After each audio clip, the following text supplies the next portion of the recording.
Hello बच्चों, तो आज जो पहली यूनिट का रिमेनिंग पार्ट बचा था, बहुत सारे बच्चे जो है क्वेरी कर रहे थे कि जो फर्स्ट यूनिट है सब पहले उसको कंप्लीट कर दीजिए। ठीक, तो मैंने पहले भी जैसा कहा था कि बहुत इंपॉर्टेंट टॉपिक है, लेकिन प्रैक्टिकल में ऑलरेडी हम करते हैं इसलिए मैंने छोड़ रखा था।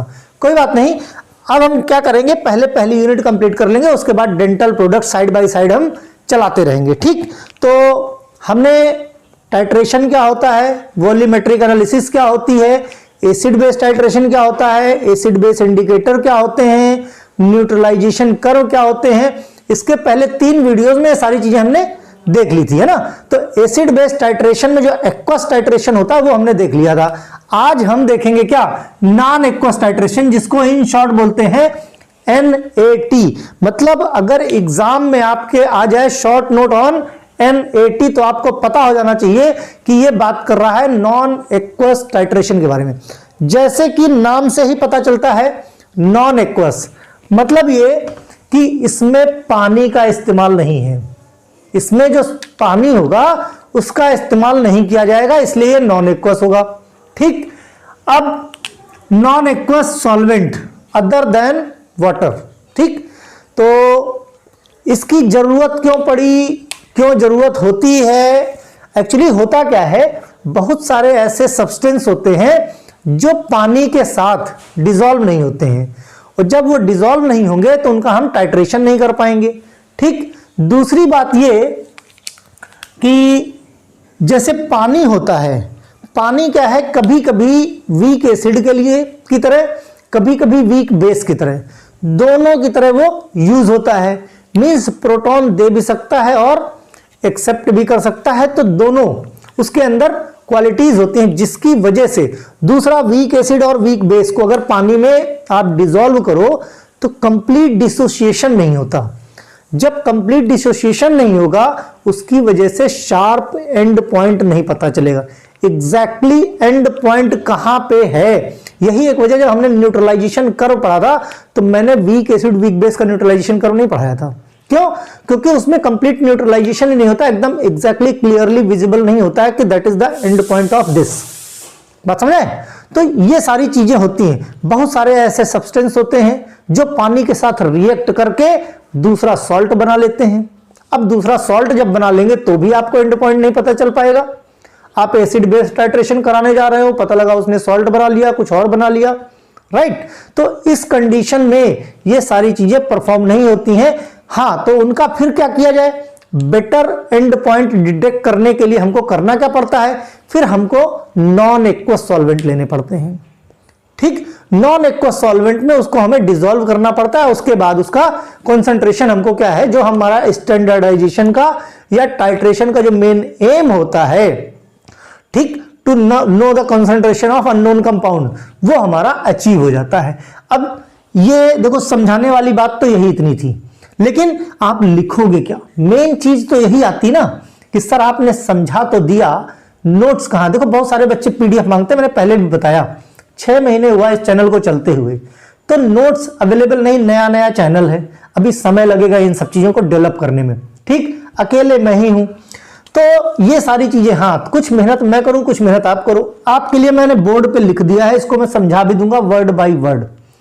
बेसिकली नॉन एक्वस टाइट्रेशन क्या होता है इसके बारे में हम बात कर चुके हैं। नॉन एक्वस मतलब पानी का इस्तेमाल नहीं किया जाएगा, बिना पानी के जो टाइट्रेशन किया जाए उसको कहते हैं क्या, नॉन एक्वस टाइट्रेशन। जरूरत क्यों पड़ती है, वाई दिस नीड्स रिएक्टेंट और प्रोडक्ट इनसॉल्युबल इन वाटर। अगर रिएक्टेंट या प्रोडक्ट इनसॉल्युबल होगा, जो हमें लेना है सब्सटेंट रिएक्टेंट लेना है, अगर पानी में डिसॉल्व ही नहीं होगा, जब डिसॉल्व नहीं होगा तो जाहिर सी बात उसका हम कैसे एंड पॉइंट निकालेंगे। ठीक, दूसरा, titration in water does not allow the sharp and point. Sharp and point क्यों नहीं, क्योंकि बहुत सारे ऐसे वीक एसिड या वीक बेस होते हैं जो कि क्या करते हैं, कंप्लीटली डिसोसिएट नहीं होते। बहुत सारे ऐसे होते हैं जो उसमें डिसॉल्व भी नहीं होते हैं। दूसरी बात क्या करते हैं, रिएक्टेंट और प्रोडक्ट वाटर के साथ क्या करते हैं, रिएक्ट कर जाते हैं, मींस उनके साथ रिएक्ट करके अदर प्रोडक्ट बना लेते हैं, है ना।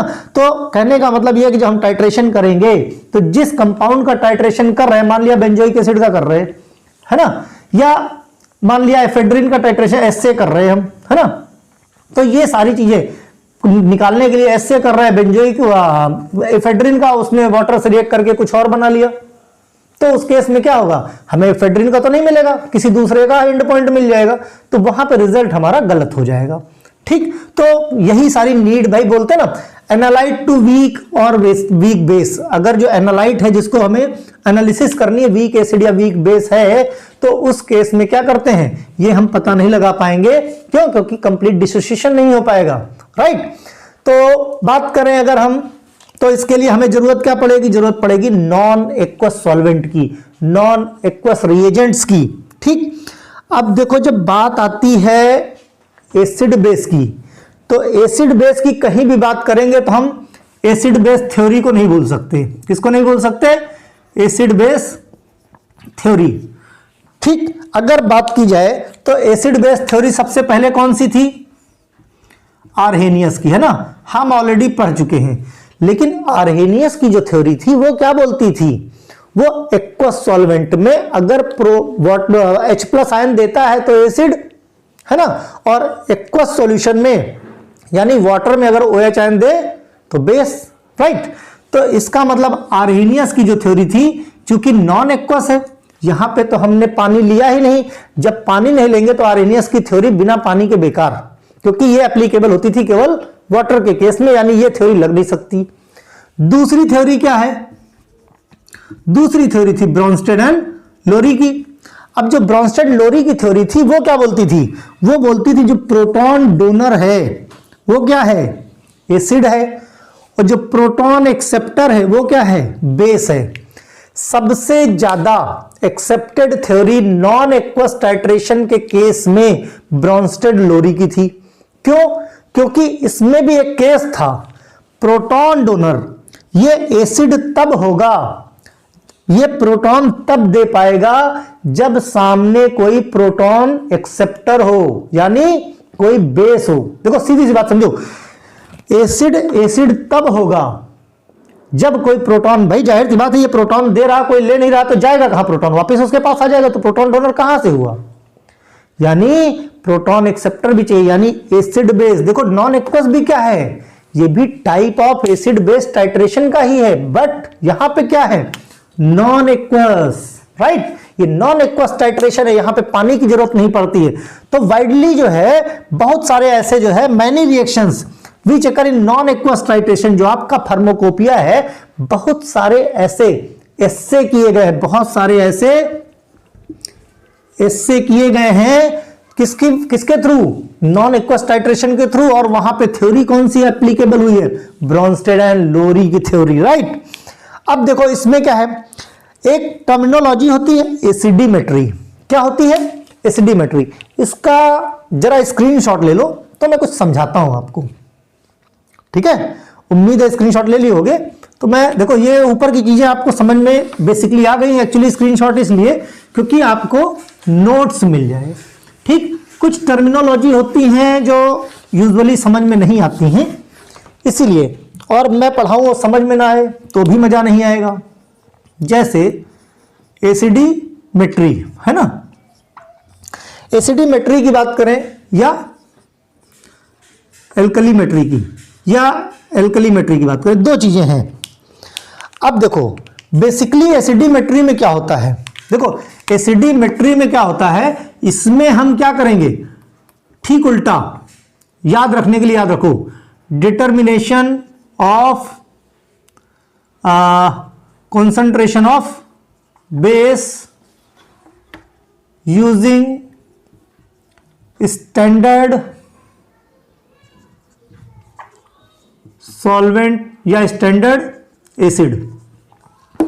अब देखो एसिडिमेट्री का केस अगर आएगा तो एसिडिमेट्री में हम क्या करेंगे, डिटर्मिनेशन ऑफ बेस की कॉन्सेंट्रेशन, क्या ठीक उल्टा, acidimetry measurement of concentration of base, just देखो जो कह रहा है ठीक उसका उल्टा, बस ये रहेगा क्या, जैसे देखो acidimetry, acid base titration determine the concentration of base substance using standard acid. अब देखो एसिडिमेट्री में हम कंसंट्रेशन, देखो नाम क्या है, एसिडमेट्री। एसिडिमेट्रिक में स्टैंडर्ड जो सॉल्यूशन लेंगे वो लेंगे हम एसिड, याद रखो इतना। और अननोन क्या रहेगा आपका, यानी हमको क्या निकालना है, बेस का कॉन्सेंट्रेशन। ठीक वैसे ही एल्कलीमेट्री में बात करें अगर, तो ये ऐसा नॉन एक्वस टाइट्रेशन है that is use in determination of concentration of acid using standard base. Alkalimetry में हम डिटर्मिनेशन ऑफ एसिड करते हैं और एसिडीमेट्री में डिटर्मिनेशन ऑफ बेस करते हैं, बस इतनी चीज ध्यान रखो। ठीक, यही चीज है जो बड़ा कंफ्यूज करती है। बहुत लोग कहते हैं एसिडीमेट्री में मेजरमेंट ऑफ एसिड होता है, बहुत लोग कहते हैं एल्कलीमेट्री में मेजरमेंट ऑफ क्या बेस होता है, लेकिन ये जस्ट उल्टा होता है, बस इतना ध्यान रखना है, याद रखने के लिए। ठीक, एसिडीमेट्री नॉन एक्वस मीडियम की बात करें अगर, तो ये क्या होता है भाई, एसिड बेस टाइट्रेशन। मैंने पहले भी बताया एक्वस नॉन एक्वस दोनों एसिड बेस टाइट्रेशन। एक्वस हम इसके प्रीवियस वीडियो में देख चुके हैं। इसमें क्या करते हैं, determination of base substance using standard acid. अब जो बेस हम करते हैं, use the analyse weak base substances. ये नॉन एक्वस स्पेशली उन्हीं के लिए यूज होता है जो वीक एसिड या वीक बेस होते हैं। अब जब हम एसिडीमेट्री की बात करेंगे तो एसिडीमेट्री में हम किसको एनालाइज करेंगे, किसको एनालाइज करेंगे, बेस को, कंसंट्रेशन ऑफ बेस यानी वीक बेस को। एसिडीमेट्री में हम क्या यूज करेंगे, you analyse weekly basic substance, जैसे कि आपके एमाइंस हो गए, आपके एमाइड हो गए, सॉल्ट ऑफ ऑर्गेनिक एसिड हो गए। ठीक, एमाइन हो गए, एमाइड्स हो गए और सॉल्ट ऑफ एसिड हो गए, है ना। तो ये क्या करते हैं, सॉल्ट ऑफ ऑर्गेनिक एसिड्स हो गए, तो ये जो है weak base, weak base, weak base. ठीक, बेस की ही कॉन्सेंट्रेशन तो निकालते हैं एसिडीमेट्री में। अब इसमें टाइट्रेंट कौन यूज करेंगे, टाइट्रेंट कौन रहता है, टाइट्रेंट वो होता है जो हमारा किसमें इस्तेमाल किया जाता है। टाइट्रेंट क्या होता है भाई, देखो हम ऑलरेडी डिस्कस कर चुके हैं, ये टॉपिक डिस्कस तो नहीं करना चाहिए लेकिन थोड़ा सा बता देते हैं आपको। जो आपके ब्यूरेट में होता है दैट इज टाइट्रेंट, है ना। और जो आपके किसमें रहता है, कोनिकल फ्लास्क में रहता है, वो क्या होता है, टाइट्रेट। ठीक, यानी एनालाइट, यानी एनालाइट रहेगा इधर और टाइट्रेंट रहेगा ऊपर।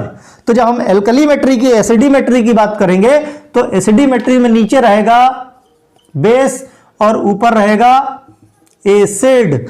तो टाइट्रेंट रहेगा ऊपर, तो टाइट्रेंट कौन सा रहेगा, commonly used perchloric acid, fluorosulfonic acid and paratoluene sulfonic acid, ये रहेंगे टाइट्रेंट। जब हम एसिडीमेट्री की बात करेंगे तो ऊपर रहेगा एसिड और नीचे रहेगा बेस, और नीचे जो रहता है उसका क्या रहता है, कॉन्सेंट्रेशन अननोन रहता है। इसकी कॉन्सेंट्रेशन निकालनी है हमको। देखो बहुत ध्यान से समझते हो, कोई भी कॉन्सेप्ट ऐसा नहीं होगा जो नहीं समझाऊंगा, लेकिन बस शर्त एक ही, ध्यान से। कुछ बच्चे कहते बोर्ड पे साफ नहीं दिखता, मैंने हर वीडियो में लगभग बता रखा है। 480 पिक्सल पे आप देखो, YouTube की सेटिंग स्टैंडर्ड होती है, आपका डेटा भी कम जाएगा और एकदम क्लियर पिक्चर आएगी। ओके, तो टाइट्रेंट हमने बात कर ली। टाइट्रेंट कौन सा यूज होगा भाई, परक्लोरिक एसिड होगा, पैराटोलुइन सल्फोनिक एसिड होगा, है ना, और फ्लोरोसल्फोनिक एसिड, ये सब ऊपर रहेंगे। नीचे कौन रहेगा, नीचे रहेंगे एमाइड, नीचे रहेंगे एमाइन, सॉल्ट ऑफ एसिड, जिनकी कॉन्सेंट्रेशन हमको नोन करनी, यानी जिनकी कॉन्सेंट्रेशन अननोन है।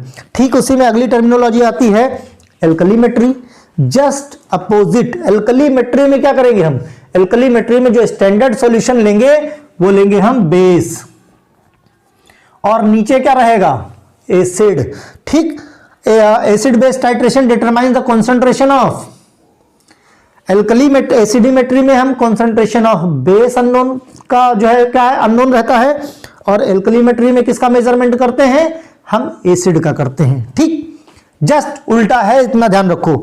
अब यूजिंग स्टैंडर्ड बेस, बस ये जो एल्कलीमेट्री नाम पड़ा, इसमें जो है स्टैंडर्ड बेस रहेगा टाइट्रेंट। क्या रहेगा, टाइट्रेंट। टाइट्रेंट कहां रहता है, ब्यूरेट में। कहां रहता है, ब्यूरेट में। एसिडीमेट्री में क्या होगा, स्टैंडर्ड एसिड होगा। ये किस में रहेगा, ब्यूरेट में, यानी इसकी कॉन्सेंट्रेशन नॉन रहेगी, ध्यान रखना इसको। ठीक, अब वीकली एसिडिक कंपाउंड्स लाइक कौन से compound, benzoic acid, phenol, pyrrole are acid by this method. इसमें कौन सा एसिड नीचे रहेगा, यहां पे क्या रहेगा, बेंजोइक एसिड रहेगा, फिनॉल रहेगा, पायरॉल रहेगा। इनका एस्से करना है, यानी इनकी कॉन्सेंट्रेशन हमको निकालनी है। स्टैंडर्ड टाइट्रेंट कौन इस्तेमाल कौन सा होगा, टाइट्रेंट मतलब ऊपर कौन रहेगा, ऊपर रहेगा sodium methoxide, lithium methoxide, potassium methoxide. ठीक, तो ये रहेंगे किसमें, ऊपर रहेंगे। ठीक, तो इस तरह से नॉन एक्वस टाइट्रेशन में आपको यह पता चल गया कौन से सॉल्वेंट लेने हैं, किनका किनका एस्से करना है, एल्कलीमेट्री क्या होती है, एसिडीमेट्री क्या होती है, नॉन एक्वस टाइट्रेशन क्या होता है, कौन से सॉल्वेंट, कौन सी थ्योरी इस्तेमाल की जाती है, ठीक, किस मीडियम में। अब एक चीज और रहती है, indicators used in non aqueous titration, NAT मतलब नॉन एक्वस टाइट्रेशन। तो देखो एक छोटी सी टेबल बनाई, बस इसको देख लो। इंडिकेटर्स इधर लिखे हुए, कलर चेंज इसमें। अब जैसे पहला है क्रिस्टल वायलेट, क्रिस्टल वायलेट जैसे ही इसको एसिडिक मीडियम मिलेगा ये येलो ग्रीन कलर का, बेसिक मीडियम मिलेगा तो वायलेट कलर का, और न्यूट्रल मिलेगा तो ब्लू ग्रीन कलर का। इससे आप पता कर सकते हो कि जो आपका एनालाइट है अभी वो क्या एसिडिक है कि बेसिक है कि क्या है। ठीक, क्योंकि ये कलर चेंज, इसीलिए इंडिकेटर दिए जाते हैं ताकि कलर चेंज से हमको पता चल सके। ठीक, अब क्विनाइल्डिन रेड की बात करें अगर, तो कलरलेस रहता है एसिड में, मैग्नेटा रहता है बेसिक में, और न्यूट्रल में ये कुछ नहीं देता है, जैसा है वैसे ही एज इट इज पड़ा रहता है। ओरासेट ब्लू बी की बात करें तो पिंक रहता है एसिडिक में, ब्लू रहता है बेसिक में, और पर्पल रहता है न्यूट्रल के केस में। अल्फा नेफ्थॉल बेंजीन की बात करें तो एसिडिक में रहता है डार्क ग्रीन, बेसिक में रहता है ब्लू और ब्लू ग्रीन, न्यूट्रल में रहता है कैसा, ऑरेंज कलर का। तो ये इंडिकेटर से जो इस्तेमाल किए जाते हैं नॉन एक्वस टाइट्रेशन में, नंबर ऑफ इंडिकेटर्स और भी हैं जो खास खास हैं, वो लिस्ट मैंने बना दी है। नॉन एक्वस टाइट्रेशन पे जब भी शॉर्ट नोट आए आप इसी तरह से एक्सप्लेन कर दो, साइड में एक ब्यूरेट बना दो, कोनिकल फ्लास्क बना लो और स्टैंड बना दो। ठीक, इतना करके क्या टाइट्रेंट ऊपर टाइट्रेंट रहता है, नीचे टाइट्रेट रहता है। एल्कलीमेट्री का केस है तो ऊपर क्या रहेगा, बेस रहेगा, अननोन क्या रहेगा, एसिड रहेगा। एसिडीमेट्री का केस है तो ऊपर क्या रहेगा, एसिड रहेगा, नीचे बेस रहेगा। ठीक, तो इस तरह से करके आप इसको एक्सप्लेन कर देना, कहीं कुछ प्रॉब्लम नहीं होगी। तो इसी के साथ ये नॉन एक्वस टाइट्रेशन हमारा खत्म होता है। नेक्स्ट जो वीडियो बनेगा दैट इज प्रेसिपिटेशन टाइट्रेशन पे। ओके, कोई समस्या हो, कोई कंफ्यूजन हो, आप जो है कमेंट बॉक्स में लिखते चलिए, मैं उसको दूर करता रहूंगा।